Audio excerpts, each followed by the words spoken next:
We do have a real crisis with our fleet. The Columbus Fire Union president says the division is critically low on fire trucks and other vehicles. And he says this shortage could impact response times. 10 TV's Lacey Crisp joins us now live to explain. Lacey? Well, to give you an idea about just how bad the problem is, last week the fire chief sent out this memo saying they can no longer use trucks from fire stations for cadets to train on because there simply aren't enough. Look at video taken from inside a Columbus ambulance. Duct tape is holding the inside together, trying to keep water out. The union has been saying for years that these key investments need to be made, but it's not just the union. The Division of Fire Administration has made request after request after request for additional apparatus. Those requests have gone unfulfilled.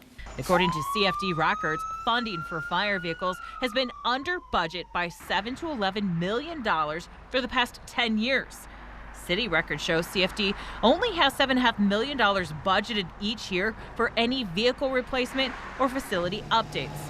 Just fulfilling the most recent fleet replacement recommendation would cost nearly $19 million. The division is now so short, graduation for the newest academy class may be pushed back because there aren't enough trucks to train on.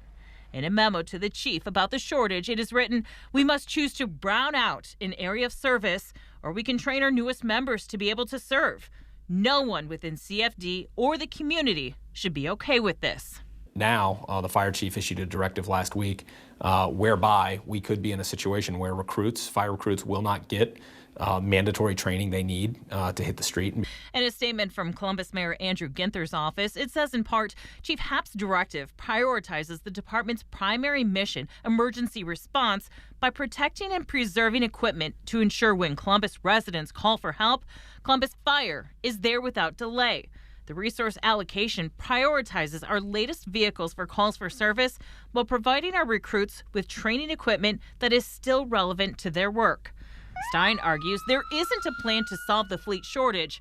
Yet even if the city started buying trucks today, it takes 24 to 48 months for those trucks to be built, which puts the division in a shortfall for at least 2 to 3 years. If I'm a homeowner in the city of Columbus, how concerned should I be that there's not going to be a truck available to come to my house?